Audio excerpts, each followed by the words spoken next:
Cérémonie hier et vous avez vu la délégation derrière eux en uniforme, c'était la tribu Zabulon, hein? Alléluia, à laquelle ils appartiennent. Gloire à Dieu, guidés par des mains de maître, hein? De l'ancien Guiraud. Il nous a montré comment ça chauffe à Zabulon là-bas. Et vous aviez aussi la jeunesse, parce que les deux sont de grands ouvriers dans le département de la jeunesse. La jeunesse aussi était avec eux. Et vous avez pu voir les mamans, les papas. Toute l'église était heureux ou heureuse de ce que le Seigneur a fait dans leur vie. Soyez bénis. Amen. Gloire à Jésus. Donc je continue avec les annonces de l'église. Nous voulons vous rappeler que nous nous réunissons toujours en tribu. Et cela, c'est tous les mardis de 19h à 20h30. Et à cet effet, tous ceux qui n'ont pas encore de tribu, tous ceux jusqu'à présent ne voient pas l'utilité d'être dans une tribu. Vous avez vu aujourd'hui, non?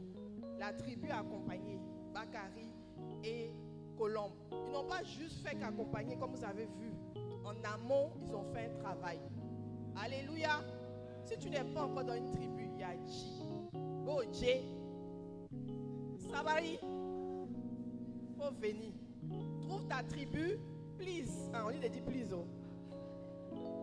On dit de retrouve ta tribu, viens auprès de l'ancien Guiraud, il te dira en fonction de là où tu habites, dans quelle tribu tu dois aller. Amen. Nous continuons nos séances d'évangélisation. C'est tous les samedis et les séances d'évangélisation. La séance plutôt du samedi 16 mars, du samedi prochain, se fera dans le quartier d'Angré-Château et sera guidée ou conduite par les moissonneurs. Donc vous êtes tous invités, toute l'église, tous ceux qui ont la possibilité d'être là, nous vous prions de venir et ce sera à partir de 8h le rassemblement dans la cour de l'église. Le révérend Henri Dibi informe toute l'église que du jeudi 14, donc le jeudi prochain, au vendredi 15, de 19h à 21h, et le dimanche 17 mars 2024, de 9h à 13h, l'Église organise 3 jours de réveil avec le révérend Joseph Howard, qui vient des États-Unis. Donc, je reprends le jeudi 14, nous sommes là de 19h à 21h. Le vendredi 15, nous sommes là de 19h à 21h. Et le dimanche 17, de 9h à 13h le matin, nous serons là donc pour 3 jours de réveil avec un illustre serviteur du Seigneur, le révérend Joseph Howard, qui vient des États-Unis. Et le thème pour ce temps, c'est positionner pour une saison d'abondance. Amen. Tu ne veux pas rater ça. Le samedi 16, donc le samedi de ce même week-end, de 10h à midi, nous aurons la consécration des nouveaux ministres et des anciens à la licence d'exhortation. Donc le jeudi soir, le vendredi soir et le samedi matin de 10h à midi et enfin le dimanche matin de 9h à 13h. Voilà le programme de ce week-end, de cette semaine qui s'annonce. Et le dimanche 17 mars, nous aurons un seul culte, comme je l'ai dit, de 9h à 13h, en raison de la consécration des nouveaux diacres et anciens. Amen. Nous vous encourageons à inviter quelqu'un à ce programme qui promet, qui est très alléchant, parce que le Seigneur va certainement faire quelque chose. Les leaders, nous aurons une réunion avec le révérend Henri Dibi juste après ce culte-là, après le second culte.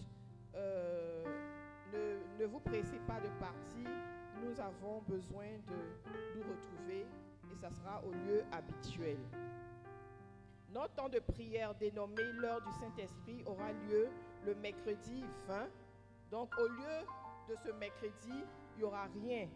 Ce mercredi 13, il n'y aura rien. On se retrouve le mercredi 20, donc la semaine d'après, pour notre temps, l'heure du Saint-Esprit.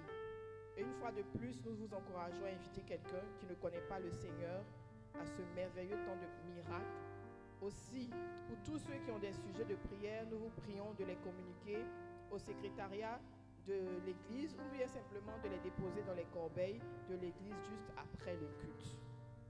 La conférence internationale de la jeunesse aura lieu cette année en Côte d'Ivoire à la cathédrale de la Moisson d'Angré du 7 au 14 juillet. Donc la jeunesse organise la conférence internationale ici à Abidjan, particulièrement à Angré, et ça sera du 7 au 14 juillet. Le révérend Henri Dibi encourage chacun de nous à contribuer à la réussite de cette conférence. Vous pouvez approcher le président national, l'ancien Guiraud, pour voir dans quelles possibilités vous pouvez être utile à la bonne marche, à la bonne organisation de cette conférence. Amen. Nous voulons reconnaître nos frères qui célèbrent leur anniversaire. Nous avons l'habitude de le faire ici tous les mois. Donc, nous sommes dans le mois de mars. Il y a des naissances, il y a eu des mariages célébrés dans un jour de mars antérieur. Il y a eu le mariage d'hier. Alléluia. Il y a eu des conversions en mars. Et tout cela, nous voulons vous reconnaître. Vous êtes priés de vous lever pour que l'Église célèbre le Seigneur avec vous. Se réjouisse de l'année de plus que le Seigneur vous a donné de traverser. Alléluia. Gloire à Jésus. Les natifs de Mars, les couples de Mars. Gloire à Jésus. Nous devons...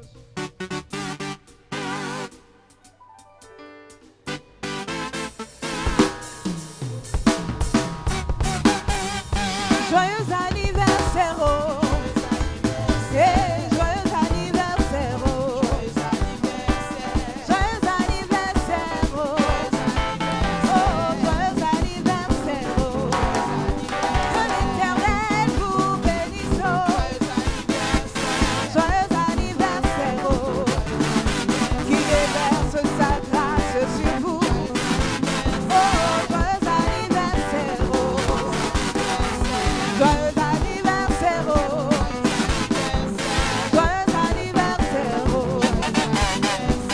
Joyeux anniversaire, oh. Joyeux anniversaire, oh. Oh, joyeux anniversaire, oh.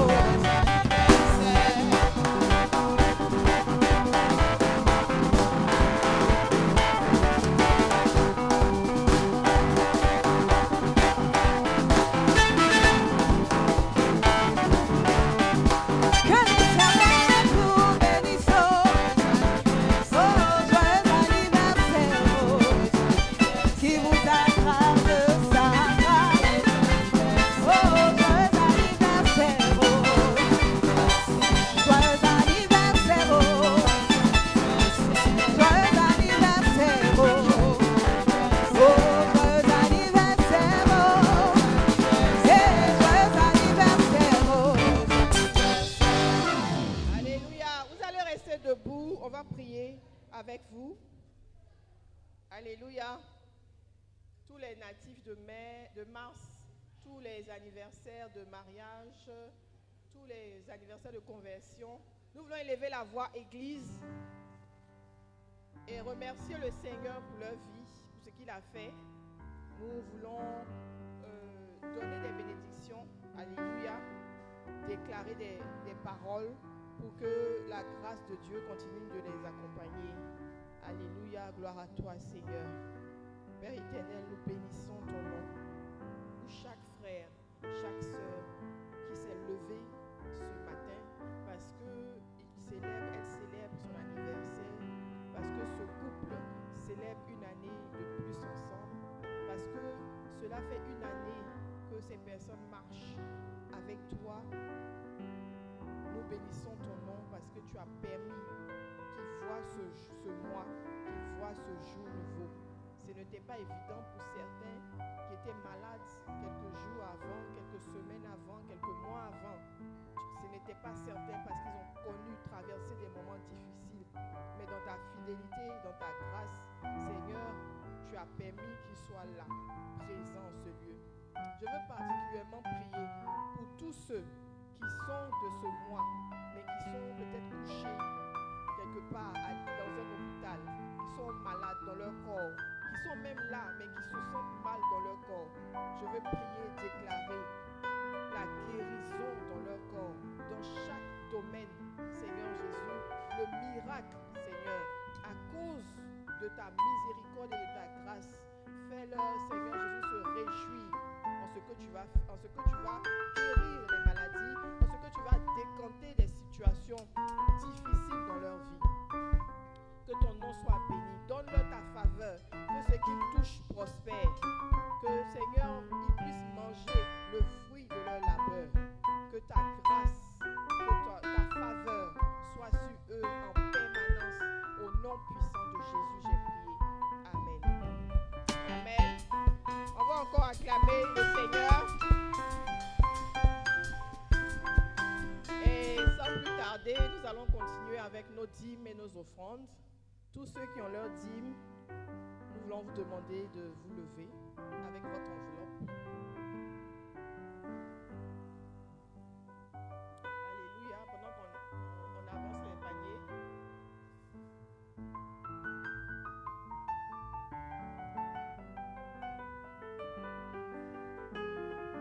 On va avancer, s'il vous plaît.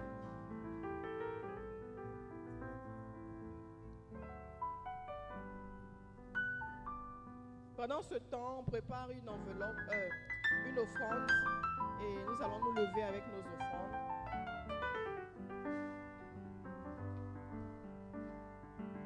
Alléluia. Donc on peut se lever avec les offrandes pendant que ceux des dîmes avancent. Gloire à Jésus. Merci Seigneur. Nous allons prier. Éternel Dieu, je te bénis parce que tous tes enfants présents, nous sommes devant toi, telle une offrande. Que cette offrande te soit agréable. Seigneur Jésus, mais en plus, nous venons avec nos biens que nous symbolisons avec ces quelques billets de banque. Je prie, Dieu de gloire, que cette enveloppe qui contient la dîme de tes enfants, Seigneur Jésus, parle en leur faveur. Que, Seigneur, l'obéissance qui est rattachée au fait de donner cette dîme, Seigneur, fasse déclencher ou déclenche, Seigneur Jésus-Christ, des bénédictions dans leur vie.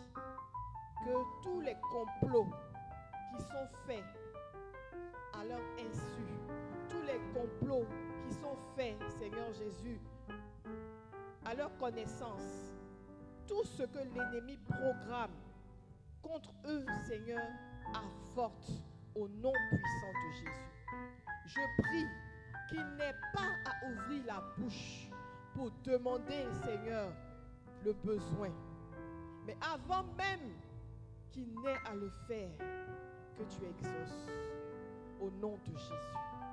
Père, reçois ces offrandes, reçois ces petits billets de banque qui n'ont aucune valeur par rapport à ce que toi tu nous donnes. Reçois-les, Seigneur, comme symbole de notre engagement, comme symbole du don de nos vies, du don de nos biens, du don de nos enfants, du don de tout ce qui est à nous en tes mains pour le service, Seigneur, pour ton service. Merci, Seigneur. Fructifie, Père éternel, là où il y a besoin. Multiplie. Seigneur, ouvre les portes là où elles sont fermées et bénis tes enfants. Tu es un Dieu de bénédiction. Bénis chacun de tes enfants debout ce matin. Que ta grâce, que ta faveur soit avec nous. Que le bonheur nous poursuive tous les jours de notre vie. Au nom de Jésus, j'ai prié. Et nous voulons tous vous sceller cette prière. Dis Amen. Amen. Amen. Venez donner avec joie, en dansant, célébrant pour ce que le Seigneur a fait pour vous.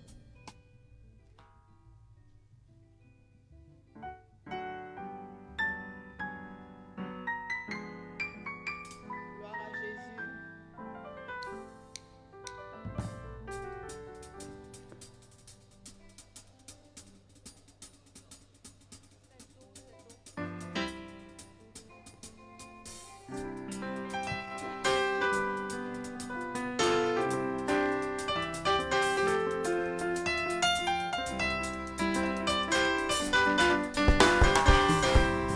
Ce que tu fais est inimaginable. Ce que tu fais, personne ne peut le réaliser. Ce que tu fais est inimaginable. Ce que tu fais, personne ne peut le réaliser. Il nous donne au-delà de ce que nous pouvons penser ou imaginer. Il nous donne au-delà de ce que nous pouvons penser ou imaginer. Ce que Dieu fait est inimaginable. Alléluia. Ce que Dieu fait, personne ne peut le réaliser. Ce que Dieu fait est inimaginable. Ce que Dieu fait, personne ne peut le réaliser. Ce que Dieu fait est inimaginable.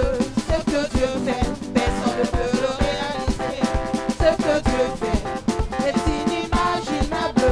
Ce que Dieu fait, personne ne peut le réaliser. Il nous donne au-delà de ce que nous pouvons penser ou imaginer. Il nous donne au-delà de ce que nous pouvons penser ou imaginer. Il nous donne au-delà de ce que nous pouvons penser ou imaginer. Il nous donne au-delà de ce que nous pouvons penser ou imaginer. Oh, loue le Seigneur. Hey, hey.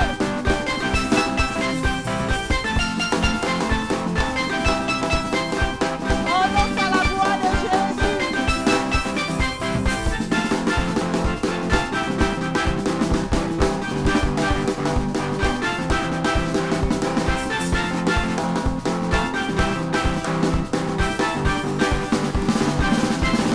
Ce que Dieu fait est inimaginable. Ce que Dieu fait, personne ne peut le réaliser. Ce que Dieu fait est inimaginable. Ce que Dieu fait, personne ne peut le réaliser. Il nous donne au-delà de ce que nous pouvons penser ou imaginer. Il nous donne au-delà de ce que nous pouvons penser ou imaginer. Ce que Dieu fait est inimaginable. Ce que Dieu fait, personne ne peut le réaliser. Ce que Dieu fait est inimaginable. Ce que Dieu fait, personne ne peut le réaliser. Il nous donne au-delà de ce que nous pouvons penser ou imaginer. Il nous donne au-delà de ce que nous pouvons penser ou imaginer. Alléluia. Gloire à Jésus. Gloire à Jésus. Nous allons continuer le déroulé de notre culte. Alléluia. Et je vais céder la place à Daddy qui a une présentation à faire. Vos acclamations. Alléluia. Si tu es content d'être dans la maison du Seigneur, il faut dire Alléluia. Si tu es content d'être dans la maison du Seigneur, il faut dire Amen. Gloire à Dieu. Amen. Amen. Nous sommes très heureux de vous avoir avec nous ce matin. Amen. Ce matin, nous voulons rendre grâce à l'Éternel pour la vie de Bakary et celle de Colombe. Félicitations encore. Est-ce qu'on peut acclamer le Seigneur pour nos nouveaux mariés? Ils sont tout beaux. Alléluia. Je peux voir que la nuit fut belle. Alléluia. Amen. Que le nom du Seigneur soit béni. Amen. Nous avons une... Pasteur Oswald, c'est moi qui nous avons une présentation. Nous voulons présenter à nos nouveaux mariés un certificat. Et je vais inviter le pasteur Oswald qui va le présenter.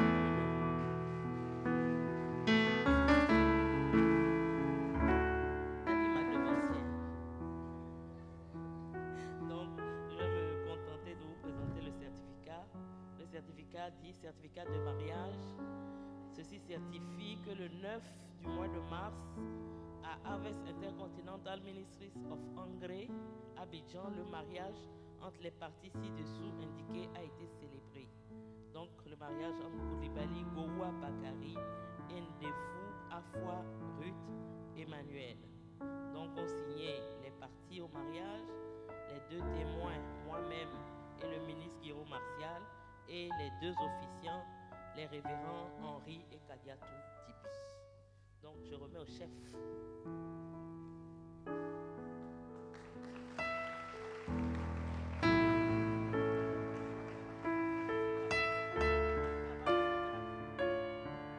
Il réclame la photo, hein. Bon.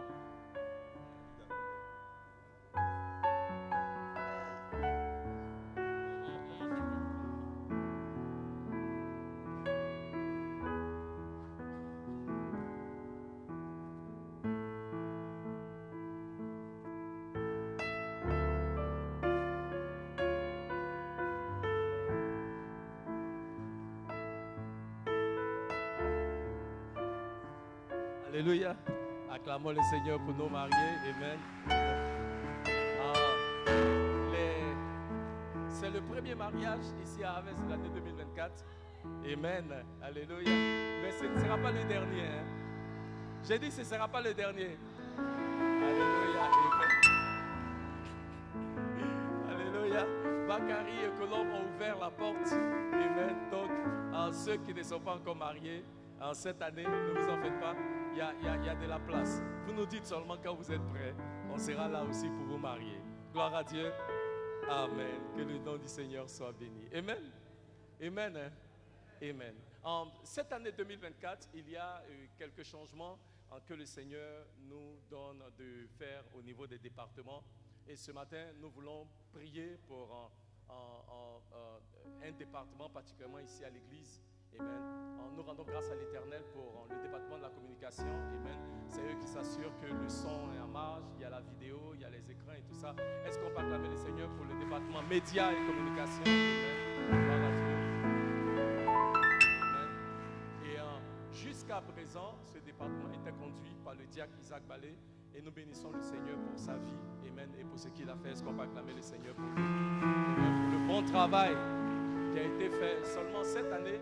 Nous voulons effectuer quelques changements au niveau du département. Donc, nous avons décidé d'établir Junior Blé comme le nouveau responsable de la communication. Junior, viens, Junior. Amen. Et s'il y a des personnes qui travaillent avec Junior, nous voulons les inviter à venir. Nous voulons prier pour eux. Alléluia. Amen. Équipe de communication, là. Venez.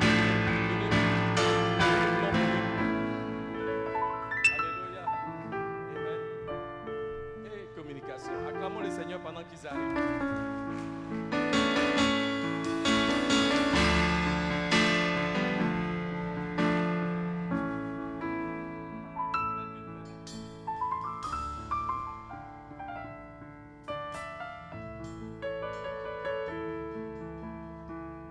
Alléluia. Amen. Bien-aimés, voici l'équipe dynamique des médias de l'église. Amen. Est-ce qu'on peut acclamer le Seigneur?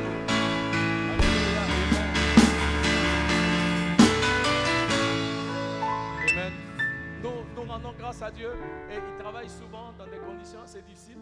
Vous ne le savez peut-être pas, hier il y avait un mariage, il fallait mettre tous les instruments là-bas dehors.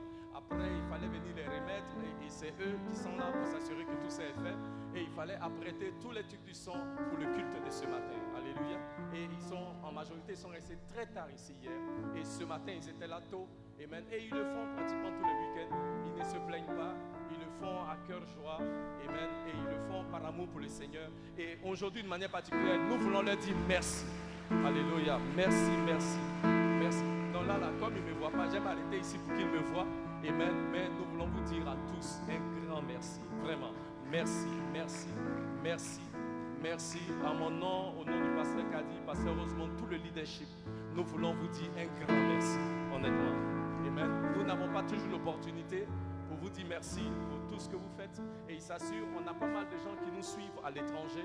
Et il s'assure que les cultes en sont sur le net pour permettre à ceux qui ne sont pas là de pouvoir nous suivre. Et souvent, quand nous sommes en déplacement, nous allons en mission, nous pouvons toujours suivre le culte parce qu'il y a des personnes qui sont consacrées pour le faire. Alléluia. Et comme je l'ai dit, ils le font pour le Seigneur. Ils ne sont pas payés pour faire ce qu'ils font là. Amen. Mais vous devez voir le temps qu'ils mettent à faire ça. Vraiment, nous voulons bénir Dieu pour la vie de chacun. Vraiment, nous voulons bénir Dieu pour la vie de chacun. Et ce matin, j'aimerais qu'on prie pour eux. Alléluia. En cette nouvelle saison, que l'Éternel puisse les oindre d'une huile fraîche. Alléluia. Pour l'œuvre à laquelle il les a appelés. Amen. Il y a des besoins au niveau du département. Nous voulons prier que l'Éternel continue de les utiliser, que l'Éternel continue de leur accorder sa grâce, sa force. Alléluia. Que l'Éternel leur donne de toujours demeurer fidèles à l'œuvre à laquelle il les a appelés. Alléluia. Ils ont toujours servi fidèlement. Que Dieu leur donne la grâce de continuer de servir fidèlement. Donc, Église, étendons nos mains vers eux. Alléluia. Amen. Et prions pour eux. Alléluia. Les médias, ce n'est pas facile. Amen. Souvent, ils sont confrontés à des difficultés. Les gens appellent Junior, pourquoi le son ne marche pas? Junior, on ne voit pas sur Internet où on va les appeler Olivier. Mais vous n'allez jamais les voir se plaindre. Amen. Avec un cœur joyeux, ils vont toujours fidèlement faire l'œuvre du Seigneur. Donc, s'il vous plaît, étendons nos mains vers eux et prions pour eux. Prions que Dieu les bénisse. Alléluia. Pour tout ce qu'ils font. Amen. Leur récompense est dans le ciel avec le Père. Alléluia. Seigneur, oh Dieu, nous te disons merci pour cette équipe de communication que tu as établie. Nous voulons prier, oh Dieu, que tu les bénisses. Nous voulons prier au Seigneur que tu leur accordes ta grâce et ta faveur. Tu as dit dans ta parole, oh Dieu, fais de l'Éternel tes délices et il te donnera ce que ton cœur désire. Il y avait pendant qu'ils te servent fidèlement. Nous prions que tu te souviennes d'eux, que tu étendes ta main et que tu les bénisses en retour. Éternel, que les prières même qu'ils ont élevées vers toi dans le lieu secret, que tu les exauces. Que ce qui était blocage dans leur vie jusqu'à maintenant, que cela soit débloqué dans le nom de Jésus. En cette saison, élève ce département des médias et de la communication de cette église locale à un autre niveau en toi. Tu connais les besoins matériels au niveau de la communication. Alléluia. Le matériel même qu'il y a ici, qui par endroit est même vétuse, n'est plus à la hauteur éternelle. Ce qu'ils font avec.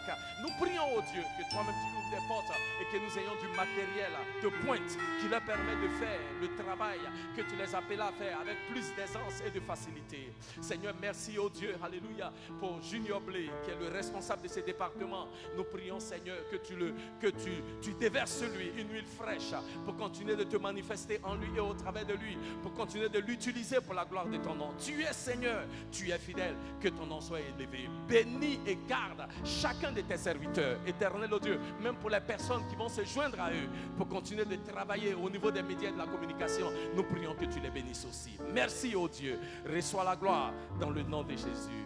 Amen. Que Dieu vous bénisse. Que Dieu vous bénisse. Est-ce qu'on peut acclamer le Seigneur? Amen. Que Dieu vous bénisse. Donc, attendez. Donc, Junior, que nous avons désigné comme le responsable du département, alléluia, il a bien voulu accepter. On ne lui a même pas donné le choix. On dit, Junior, tu es le nouveau responsable. Alléluia. Mais il a gracieusement accepté. Et nous voulons dire merci au Seigneur pour lui. Donc, le dimanche prochain, nous voulons consacrer Junior comme diacre au niveau des médias de la communication. Merci. Que Dieu vous bénisse. Alléluia. Gloire à Dieu. Amen. Amen. Nous avons un temps de réveil cette semaine. Il y a vraiment un temps de réveil. S'il vous plaît, l'orateur arrive demain soir vers 22h. Amen. Il vient avec son épouse, il vient des États-Unis, ils ont payé leur billet eux-mêmes. S'il vous plaît. Tout ce que nous demandons à l'église, c'est de venir. Il faut dire à ton voisin, il faut venir. Amen. Amen. Nous aurons des cultes spéciaux, des temps de réveil. Le docteur Howard vient de Minnesota juste pour nous. Alléluia. C'est une grâce, honnêtement. C'est une grâce que Dieu nous fait en tant qu'Église. Alléluia. Alléluia. Alléluia. Vous savez, on dit souvent, l'onction que tu méprises ne peut pas te bénir.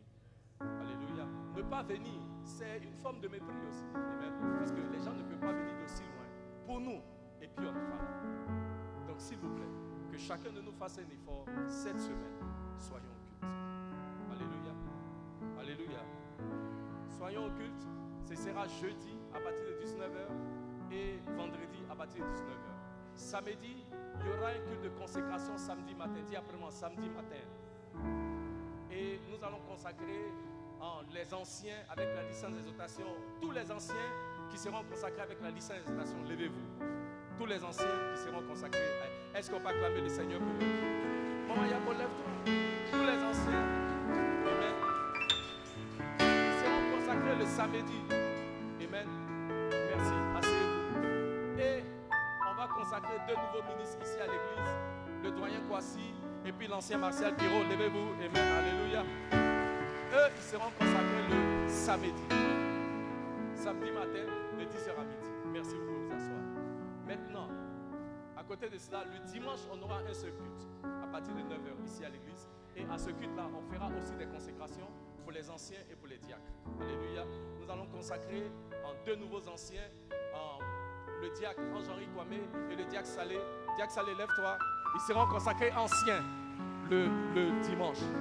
Amen. Et nous allons consacrer des diacres. Le diacre Arnaud Djé. Arnaud, lève-toi. Et le diacre Junior Blé que j'ai présenté tout à l'heure. Alléluia. Merci.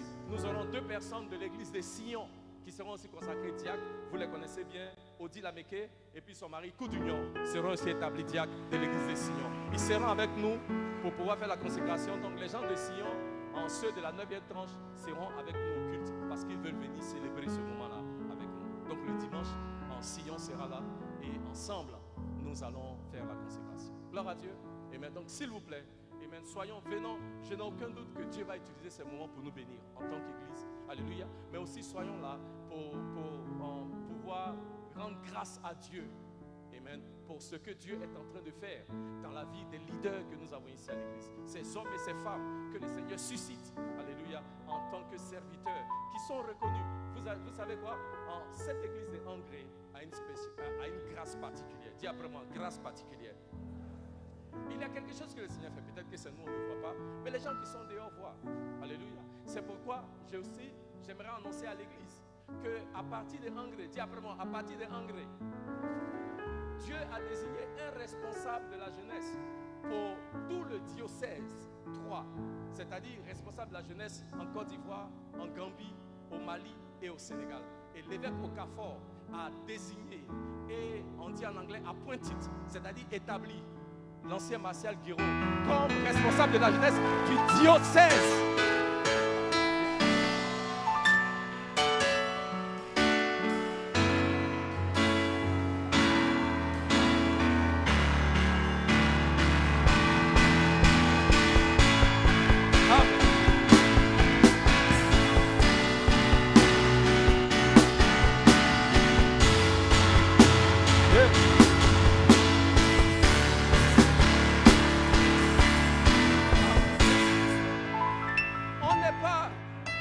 L'église la plus belle, on n'est pas l'église la plus grande, mais en réunion des responsables, l'évêque a dit, on n'a jamais fait gel honneur ou dit que non, pourquoi on ne choisit pas nous, non. L'évêque lui-même s'est levé et puis il dit, regarde dans tous les diocèses là, dans tous les pays là, la seule personne que lui voit pour être président de la jeunesse de tous les diocèses, il dit, c'est votre responsable à Angré là. Il dit lequel? Dans ces guerres, il dit, voilà, c'est lui. Alléluia. Il y a quelque chose que Dieu est en train de faire. Alléluia. Il y a quelque chose que le Seigneur fait dans cette église. Et que ce soit quelqu'un de cette église-là que Dieu ait désigné pour conduire toute la jeunesse dans ces 4 nations-là. Amen. Vraiment, nous avons de quoi rendre grâce à Dieu. Est-ce qu'on peut dire merci à l'Éternel pour sa fidélité? Alléluia. Amen. Amen. Amen. Amen. Je sais qu'on n'est pas parfait, mais il y a sûrement quelque chose qu'on doit faire correctement ici, qui fait que les personnes dans cette église sont une référence. Il y a au niveau des églises des Raves, des personnes dans cette église, soit des références au niveau des églises des Raves, c'est qu'il y a une grâce particulière que le Seigneur nous a donnée. Alléluia. Alléluia. Amen. Donc, ne prenons pas ces choses dans la légère. Ce que Dieu est en train de faire, nous voulons dire, Seigneur, ce que tu veux faire avec nous, ce que tu veux faire au travers de nous, que ta volonté soit faite. Alléluia. Mais que le nom du Seigneur soit loué. Est-ce qu'on peut acclamer le Seigneur pour sa fidélité? Amen. Merci. Amen. Alléluia. Amen. Avant de passer à la parole, nous voulons rendre grâce à Dieu pour vous tous, ceux qui nous font l'honneur de nous visiter la première fois. Que l'Éternel vous bénisse. Alléluia. Nous avons des invités spéciaux qu'on veut reconnaître. Il y a Mikem qui est là. Amen. Alléluia. Acclamons le Seigneur pour Mikem. Welcome. Amen. Amen. Mikem, elle est de Harvest maintenant. Parce que chaque fois qu'elle est à Abidjan, elle va toujours venir faire le culte avec nous. Que Dieu la bénisse. Amen. On a aussi quelqu'un qui est spécial pour nous. Elle est servante de Dieu. Amen. Léonie Monginou. Amen. Alléluia. Qui est en France, qui passe beaucoup plus de temps à Abidjan ces jours-ci. Amen. Mais bienvenue Léonie. Amen. Welcome home, comme on dit chez nous. Bienvenue à la maison. On est très content de te voir. Gloire à Dieu. Amen. Alléluia. Est-ce que vous êtes prêts pour la parole? Est-ce que vous êtes prêts pour la parole? Amen, amen. Venez avec moi, on va sans plus tarder passer à la parole de Dieu. Hébreux chapitre 12, versets 14 et 15. Ce mois comment on appelle ça même? Ce mois de mars, le Seigneur nous met à cœur que ce mois de mars est pour nous un mois de consécration. Dis après moi, mois de consécration. Et alors il y a un message par rapport à ça que j'aimerais partager avec nous aujourd'hui. Amen. Hébreux chapitre 12, versets 14 et 15. On va se lever pour la lecture de la parole, s'il vous plaît. Amen. Hébreux, chapitre 12, versets 14 et 15. Alléluia. Prions. Éternel, ô Dieu, nous te bénissons et nous te rendons grâce. Yahvé, je ne suis qu'un instrument entre tes saintes mains. C'est toi l'enseignant par excellence. Par ton esprit, parle-nous. Par ton esprit, instruis-nous. Éternel, nous sommes là pour toi. Que ta parole vienne avec clarté. Que ta parole vienne pour nous édifier. Que ta parole, ô Dieu, vienne pour nous guérir. Merci, Seigneur. Au nom de Jésus. Amen. Recherchez la paix avec tous et la sanctification sans laquelle personne ne verra le Seigneur. Verset 15. Veillez à ce que nul ne se prive de la grâce de Dieu, à ce qu'aucune racine d'amertume poussant des rejetons ne produise du trouble et que plusieurs n'en soient infectés. Lisons ça ensemble. Veillez à ce que nul ne se prive de la grâce de Dieu, à ce qu'aucune racine d'amertume, encore une fois, aucune racine d'amertume poussant des rejetons ne produise du trouble et que plusieurs n'en soient infectés. 2 Samuel chapitre 16 verset 23. On va lire encore deux autres versets. Allons maintenant dans l'Ancien Testament. Amen. Dans l'Ancien Testament, nous voulons lire dans le livre de 2 Samuel. Amen. 2 Samuel chapitre 16 verset 23. Les conseils donnés en ce temps-là par Achitophel, dis après moi, Achitophel, avait autant d'autorité que si l'on eût consulté Dieu lui-même. Il en était ainsi de tous les conseils d'Achitophel, soit pour David, soit pour Absalom. On continue. 2 Samuel chapitre 17, verset 23. 2 Samuel chapitre 17, verset 23. Alléluia. Achitophel, voyant que son conseil n'était pas suivi, sella son âne et partit pour s'en aller chez lui dans sa ville. Il donna ses ordres à sa maison et il s'étrangla. C'est ainsi qu'il mourut et on l'enterra dans le sépulcre de son père. Dis Amen. Veuillez vous asseoir.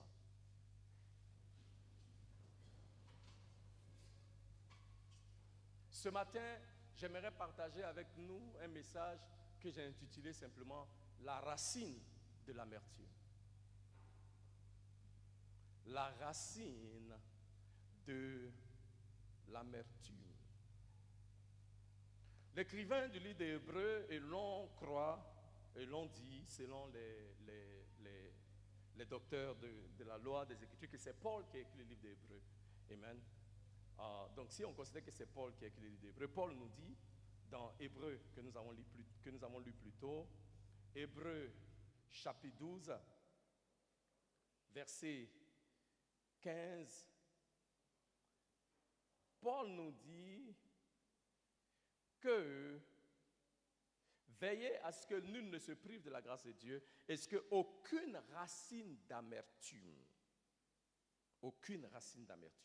poussant des rejetons ne produise du trouble et que plusieurs n'en soient infectés.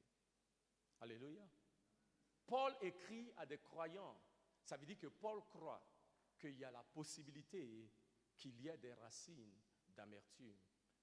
Il y a la possibilité qu'il y ait des personnes, des croyants, qui soient infectés par des racines d'amertume. Alléluia. Il est important que nous parlions de ce sujet parce que je me rends compte que nous avons besoin de traiter avec les racines de l'amertume dans nos cœurs. Alléluia.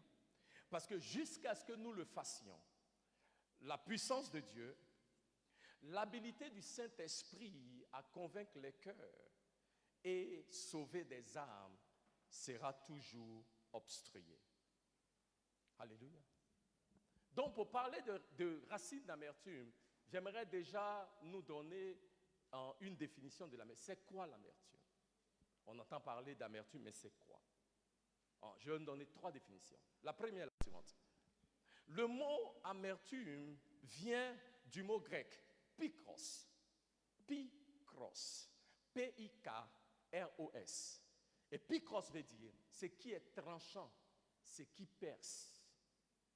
Donc quand on parle de racine d'amertume, en fait, on fait référence à ce qui peut te couper et à ce qui peut te percer. Alléluia. Deuxièmement, l'amertume est l'expression d'une hostilité intense et un état de tiédeur et de froideur. On peut même dire très froid. Ouais. C'est l'expression d'une hostilité intense et un état pas très plaisant de tiédeur et même très froid.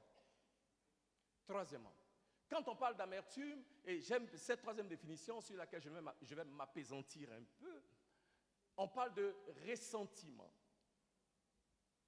Quelqu'un a dit que le manque de pardon conduit au ressentiment qui conduit à l'amertume.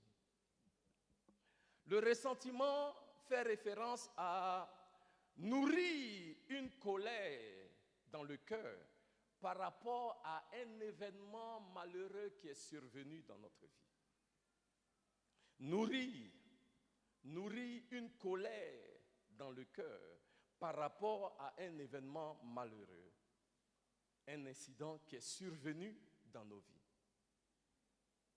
Et cette colère-là produit un esprit d'hostilité, de froideur ou de tiédeur envers Dieu et envers les autres.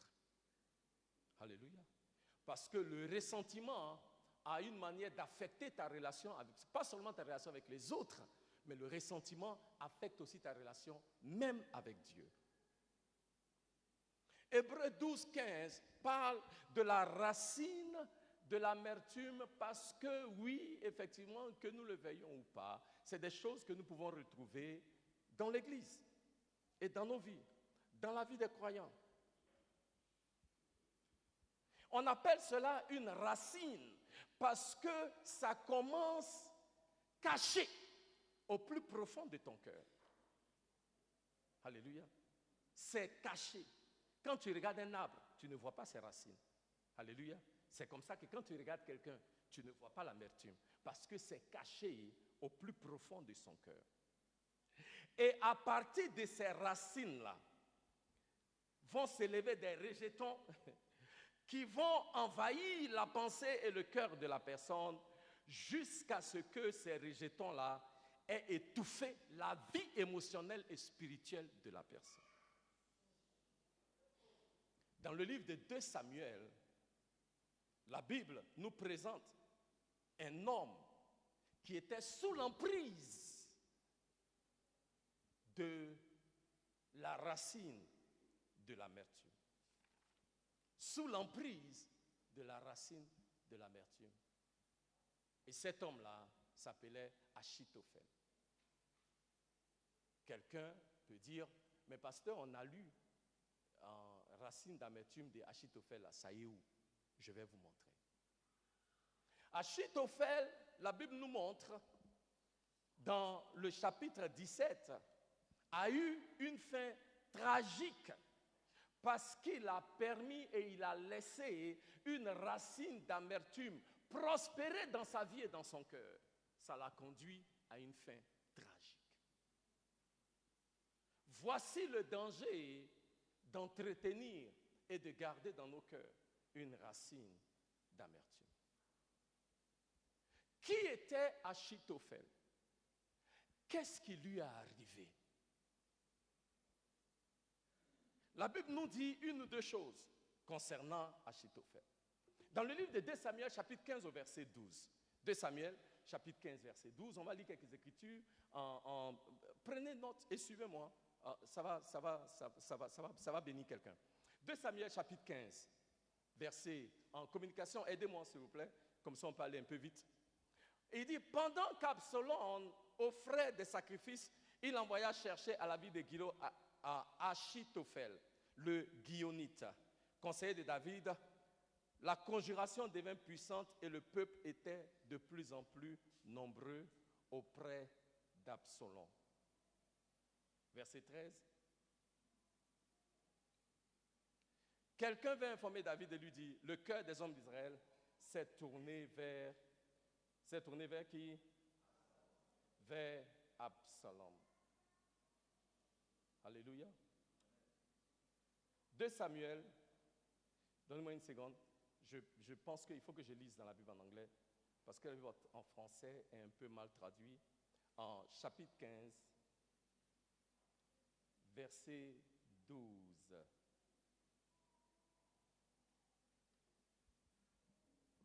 OK. And Absalom, verset 12.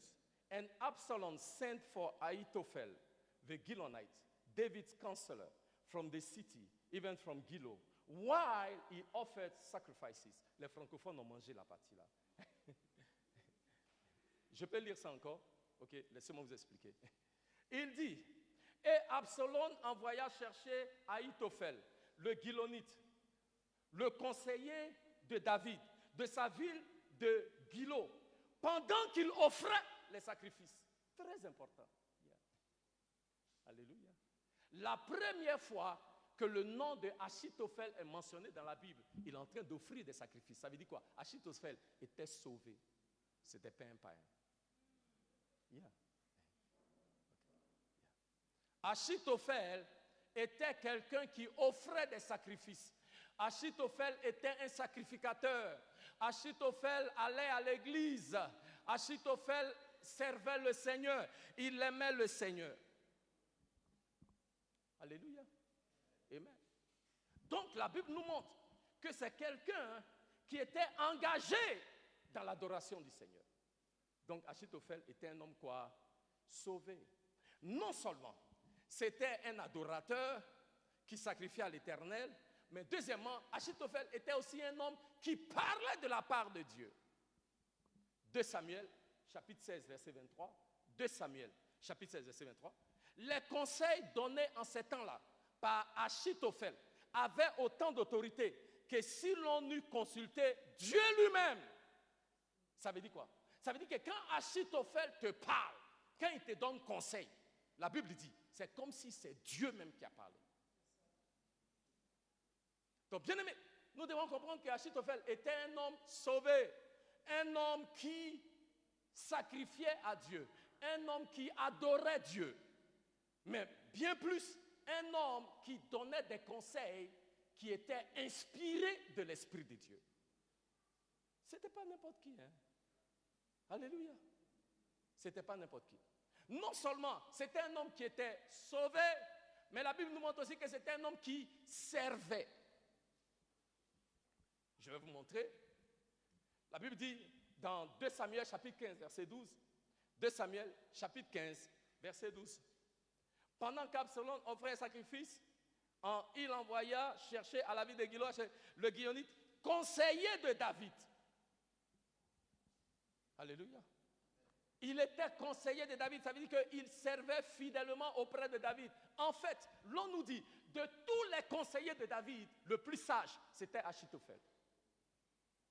Il n'y avait pas un conseiller de David qui était aussi sage que Achitophel. Il n'y avait pas un conseiller de David qui donnait des conseils à David comme Achitophel. Avec la sagesse, la compréhension, l'intelligence. Il conseillait David. Donc, il servait fidèlement auprès de David. Non seulement il conseillait David, mais la Bible dit Achitophel était un compagnon de David. Il était quoi? Un compagnon de David. Pour voir cela, venez dans le psaume 41. Allons ensemble. Psaume 41, verset 9. David écrit et il parle de Achitophel. Psaume 41, verset 9. Psaume 41, verset 9, la Bible dit ceci, il dit, celui-là même avec qui j'étais en paix, qui avait ma confiance et qui mangeait mon pain, lève le talon contre moi. Alléluia. David parle de Achitophel dans le psaume 41. Ma Bible dit, dans le King James, il dit ici, oui, mon ami intime.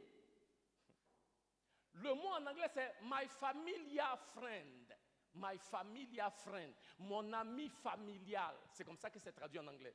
En français c'est écrit mon ami intime. Bien-aimé, Achitophel était l'ami intime de David.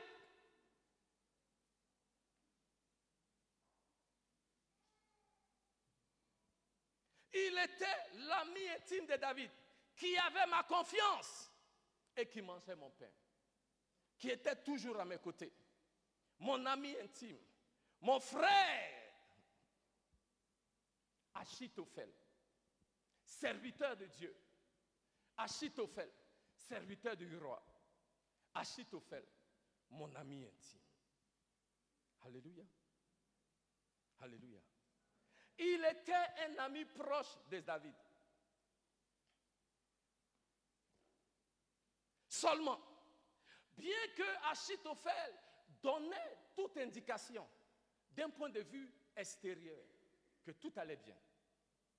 Bien-aimé, à l'intérieur de Achitophel, quelque chose bouillonnait qui allait tout détruire. Alléluia. Donc la question devient, qu'est-ce qui s'est passé et qui l'a rendu amer? Il y a deux passages dans les Écritures qui vont nous révéler ce qui s'est passé et qui ont fait que Achitophel est devenu amer. Passage numéro 1. 2 Samuel, chapitre 11, verset 3. 2 Samuel, chapitre 11, verset 3. Tout le monde, lisons ensemble. David fit demander, qui était cette femme? Et on lui dit, n'est-ce pas Bathsheba, fille d'Eliam, femme d'Uri, le Héthien? Tous ensemble. David fit demander, qui était cette femme? Et on lui dit, n'est-ce pas Bathsheba, fille d'Eliam? Dis encore après moi, fille d'Eliam, femme d'Uri, le Héthien. Dans le livre de 2 Samuel, chapitre 11, versets 1 à 27, la Bible dit, dans les temps où les rois vont en guerre, David est resté à la maison. Pendant qu'il était oisif, il allait sur le toit de sa maison, il avait une jolie maman, elle s'appelle Bathsheba. La Bible dit, il a demandé c'est qui? On dit David, c'est la fille d'Eliam, c'est la femme de Uri. Uri là, c'est un de tes vaillants guerriers. David dit non, elle est jolie. Il a fait appeler, il a couché avec elle, elle est tombée enceinte. Quand elle est tombée enceinte, David voulait faire porter la grossesse au mari de la femme. Il était en guerre. David le fait venir et il fait tout pour que le mari aille coucher avec sa femme, pour qu'on dise que la grossesse est de son mari. Le mari refuse d'aller coucher avec sa femme, il reste là et il doit repartir. David se rendant compte que son plan ne va pas marcher, écrit une lettre pour faire tuer le mari. Le mari meurt sur le champ de bataille. David prend la femme et il l'amène dans sa maison. Cette femme que David a prise, c'est la fille d'Eliam. Elle s'appelle quoi? Bathsheba. Ce que David a fait a vraiment blessé Dieu. Dieu était en colère contre David. Mais quand on lit, on se rend compte que ce n'est pas seulement David qui était en colère. Il y a quelqu'un, ce n'est pas seulement Dieu qui était en colère. Il y a quelqu'un d'autre qui était en colère. Vous savez c'est qui? Achitophel. Pourquoi? Je vais vous montrer. 2 Samuel chapitre 23. Allons-y. 2 Samuel chapitre 23, verset 34. Lisons tous ensemble. Éliphélet, fils d'Achashbaï. Tous ensemble. Éliphélet, fils de qui? Achashbaï. Fils d'un Macatien. Eliab. Il a toco comme ça. Ouais. Utilisé comme ça. Et Achitophel, qui est dans le palais auprès du roi, et qui a sûrement entendu ce qui se passe, et qui a peut-être même vu ce qui se passe, qui voit sa petite fille venir s'installer au palais, et qui est au courant de toute la conspiration pour faire tuer le mari du gars, est en colère contre David par rapport à ce que David a fait à qui? À sa petite fille.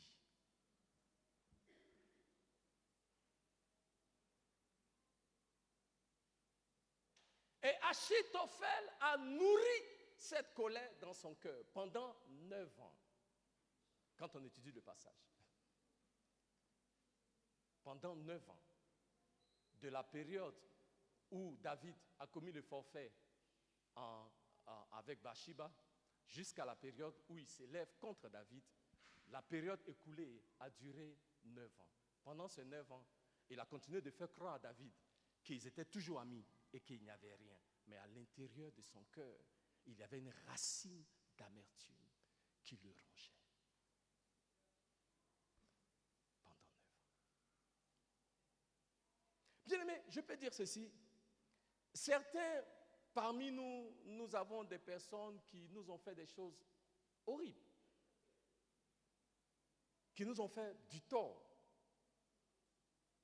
Mais ce que nous devons comprendre, c'est que quel que soit le tort qui nous a été fait, ça ne mérite pas que nous perdions nos vies à cause de ça. Parce que cette amertume dans le cœur de Achitophel a conduit à une fin tragique dans sa vie. Comment un homme bien qui marchait dans la crainte de Dieu, un homme bien qui servait fidèlement Dieu et son roi, s'est retrouvé avec un cœur aussi amer qui a conduit à sa perte. Regardez comment est-ce que cette amertume dans sa vie-là s'est manifestée quand il a eu l'opportunité. 3 choses. La première chose, c'est que il s'est retrouvé dans une, comment j'appelle ça même? Comment on appelle conspiracy en français? Merci. Il s'est retrouvé dans ce que j'appelle une conspiration tragique. Parce qu'il était amer. Il s'est retrouvé dans une quoi? Une conspiration tragique. 2 Samuel chapitre 15 verset 31. On vient dire à David, Achitophel est avec Absalom. Bien aimé, c'est Achitophel là, adorateur de Dieu.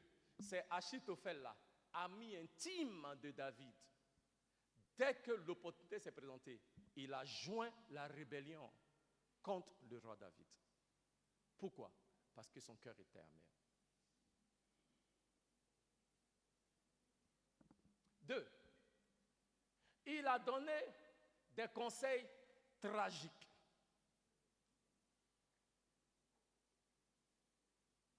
Il a donné 2 conseils à Absalom. Regardez le premier conseil. 2 Samuel chapitre 16, verset 21. Regardez ce qu'il dit. Il va donner conseil à Absalom, à Achitophel. Il se joint à la conspiration contre David, contre les ennemis de David, et il dit, qu'est-ce que j'ai dit? Chapitre 16, verset 20. Chapitre 16, verset 20. Regardez le premier conseil qu'il va donner. Il a donné deux conseils majeurs à Absalom. Regardez le premier conseil. Les conseils donnés à ce temps-là par Achitophel.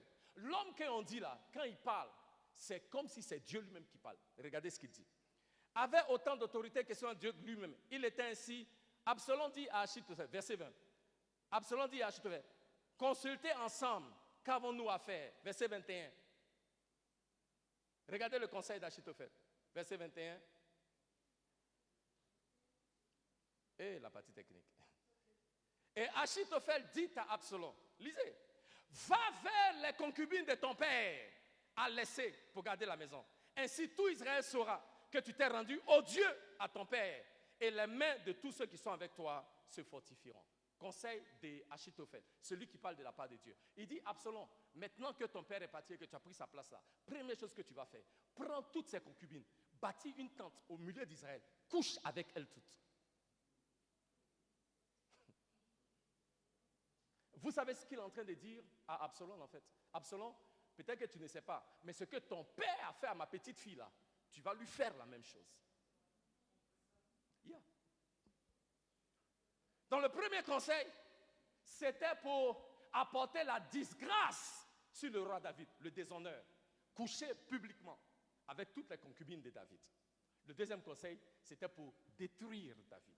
Donc le premier conseil, mettre la disgrâce sur David, 2 Samuel 16, 20 à 23. Le deuxième conseil, c'était de détruire David, 2 Samuel chapitre 17, versets 1 à 4.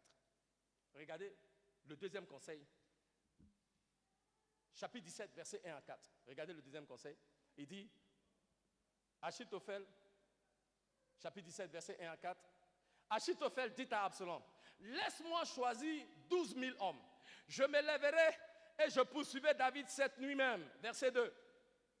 Je le surprendrai pendant qu'il est fatigué et que ses mains sont affaiblies. Et je l'épouvanterai. Et tout le peuple qui est avec lui fera quoi? S'enfuira. Et je frapperai le roi seul. Achitophel dit, écoutez, tout le peuple là, moi je n'ai pas affaire à eux. Celui que je veux voir périr, c'est David. Donne-moi 12 000 hommes. Je vais aller, je les épouvanterai. Les autres là, ils n'ont qu'à fuir. Mais David là, je veux quoi? L'anéantir. Premier conseil, mettre la disgrâce sur David. Deuxième conseil, détruire David. Parce que son cœur amer, il s'est joint à une conspiration tragique de Absalom qui s'est rebellé contre son père. Et Achitophel est parti se joindre à eux. Et nous tous on sait comment est-ce que ça finit. Peut-être qu'après je vais vous en parler. Deuxième, il a donné des conseils tragiques pour apporter la disgrâce sur David. Il demande à Absalom, couche avec toutes les concubines de ton père. Alléluia. Et donne-moi 12 000 hommes. On va aller après David et on va le détruire. Parce qu'il voulait quoi? Non seulement mettre la disgrâce sur David, mais il voulait aussi quoi? Détruire David. Et troisièmement, parce qu'il était impliqué dans une conspiration tragique, parce qu'il était impliqué dans des conseils tragiques, il a alors fini par avoir une fin tragique. 2 Samuel, chapitre 17, verset 14, il dit, et c'est ce qu'on a lu plus tôt, que Achitophel il a pris sa vie. Quand il s'est rendu compte que ses conseils, chapitre 17, verset 23, quand il s'est rendu compte, en Achitophel, que ses conseils n'allaient pas prospérer, la Bible dit, il s'est suicidé. Quand il s'est rendu compte que son plan pour détruire David, que son plan pour mettre la disgrâce sur David n'a pas fonctionné, il s'est quoi? Suicidé. Alléluia. Regardez ce que l'amertume va t'amener à faire. Il était prêt à mourir plutôt que de voir David réussir. Michael, il était prêt à mourir. I will die before I see this man succeed. Tellement il était amer contre lui. Je préfère mourir que de voir David réussir. Et c'est ce que l'amertume va te pousser à faire. Que tu préfères voir la personne, tu préfères mourir que de voir la personne réussir. Parce que ton cœur est amer. Parce que tu as quelque chose contre quelqu'un. Et tu te dis non, cette personne ne va pas réussir. Non, en tout cas, je vais tout faire. Et quand tu te rends compte que tout ce que tu as fait là n'est pas en train de prospérer, et tu dis non, si c'est ça là, au lieu de voir la personne là aller de l'avant, moi-même, je vais mettre fin à ma vie. Bien-aimé, c'est ça que l'amertume va faire dans la vie d'une personne. Et c'est pourquoi ma prière est que, bien-aimé, que ces choses-là ne prospèrent pas parmi nous. Je me suis rendu compte, l'un des lieux là où vous allez trouver le plus d'amertume, c'est dans les familles biologiques. Entre frères et sœurs, vous n'avez pas idée le type d'amertume qui peut exister. Parce qu'en général, les gens qui vous font le plus mal, c'est les gens qui sont proches de vous. Et la personne qui va te faire mal et puis tu ne peux pas mettre en prison, c'est ton frère. Donc il est venu te voir. Il dit, donne-moi 1 million. Le mois là, quand il est ici payé, je vais te donner. Comme c'est ton frère, tu as pris toutes tes économies, tu lui as donné. Ça fait 6 ans, il ne t'a pas encore remboursé. Donc on fait réunion de famille, tu arrives et puis il arrive dans sa voiture, il te doit 1 million. Et puis il vient, il sourit comme ça. Tu lui souris, mais tu es fâché. Ouais. Certains parmi vous savez de quoi il parle. En tout cas, moi, il fait crédit comme ça là. Jusqu'à présent, c'est dans mon cœur. Mais c'est passé si pasteur, il est laissé.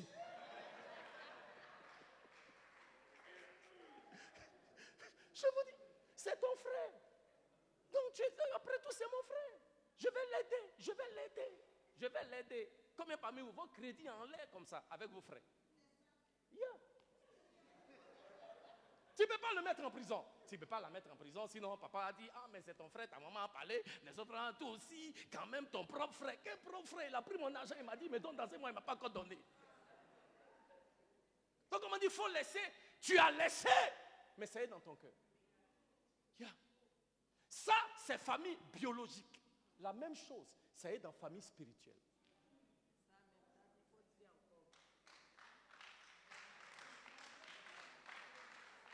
Et c'est pourquoi le Seigneur me met à cœur pour qu'on parle de ça, pour qu'on traite avec ça.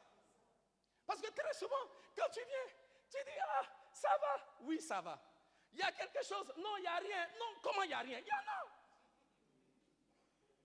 Ne devenons pas comme Absalom.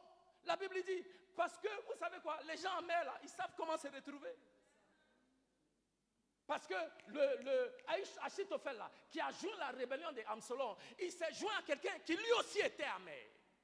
Je m'explique.